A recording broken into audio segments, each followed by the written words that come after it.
যারা ঘুমিয়েছিল এসির মধ্যে, তারা এখন ওই নির্বাচনের সময় আসলে তারা এখন বের হয়ে আসে এবং বিশৃঙ্খলা সৃষ্টি করে দলের মধ্যে। আমাদের একটাই দাবি, আমরা আগামীতে এই সোনারগাঁ 3 আসনে কর্ণধার হিসাবে, এমপি হিসাবে আমরা আজহারুল ইসলাম মান্নান সাহেবকে চাই। যারা এই বিশৃঙ্খলা সৃষ্টি করতেছেন আপনারা সাবধান হয়ে যান। সবাই আমরা একত্রিত আছি।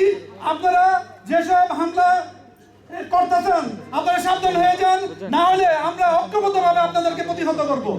রহমানের হাতকে শক্তিশালী করার জন্য আমরা সর্বদা আজহারুল ইসলাম মান্নান সাহেবের নেতৃত্বে আমরা রাজপথে ছিলাম, আছি এবং ভবিষ্যতে থাকবো। আমাদের পিরোজপুর ইউনিয়ন 9 নং ওয়ার্ড যুবদল আয়োজিত 31 দফা অবহিতকরণ ও মানবিক রাষ্ট্র গঠনের লক্ষ্যে আয়োজিত আজকের এই সমাবেশের প্রধান অতিথি নারায়ণগঞ্জ জেলা যুবদলের সিনিয়র যুগ্ম আহ্বায়ক খায়রুল ইসলাম সজিদ ভাই। আজকে আমরা যে কারণে এখানে উপস্থিত হয়েছি, সেই 31 দফার আলোকে একটি কথাই বলতে চাই। এখানে 31 দফার মধ্যে 14 নম্বরে বলা হয়েছে আইনের শাসন এবং মানবাধিকার। তো আইনের শাসন এবং মানবাধিকার প্রতিষ্ঠিত করতে হলে আগে তো নিজেদের সংগঠন এবং দলের মধ্যে এটা আগেই আমাদেরকে করতে হবে।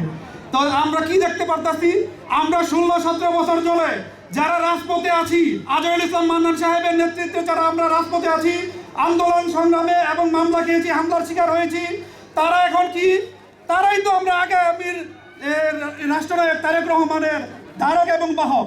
কিন্তু এখন দেখতে পারতাছি আমরা যারা সুদিনার কুকিল এবং যারা ঘুমিয়েছিল এসির মধ্যে, তারা এখন ওই নির্বাচনের সময় আসলে তারা এখন বের হয়ে আসে এবং বিশৃঙ্খলা সৃষ্টি করে দলের মধ্যে। আমরা তাদের সাথে নাই। যারা এই বিশৃঙ্খলা সৃষ্টি করতেছেন আপনারা সাবধান হয়ে যান।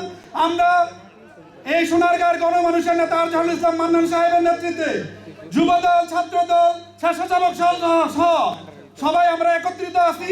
আপনারা যেসব হামলা করতেছেন আপনারা সাবধান হয়ে যান, না হলে আমরা ঐক্যবদ্ধভাবে আপনাদেরকে প্রতিহত করব। আজহারুল রহমানের হাতকে শক্তিশালী করার জন্য আমরা সর্বদা আজহারুল ইসলাম মান্নান সাহেবের নেতৃত্বে আমরা রাজপথে ছিলাম, আছি এবং ভবিষ্যতে থাকবো। আমাদের একটাই দাবি, আমরা আগামীতে এই সোনারগাঁ 3 আসনে কর্ণধার হিসাবে, এমপি হিসাবে আমরা আজহারুল ইসলাম মান্নান সাহেবকে চাই। আমাদের যেহেতু যুবদলের নেতৃত্বে আমাদের খায়রুল ইসলাম সজীব ভাই আছে, তার নির্দেশনায়, দিক নির্দেশনায় আমরা এগিয়ে যাব। এই আশা ব্যক্ত করে আমি আমার বক্তব্য শেষ করছি। আসসালামু আলাইকুম।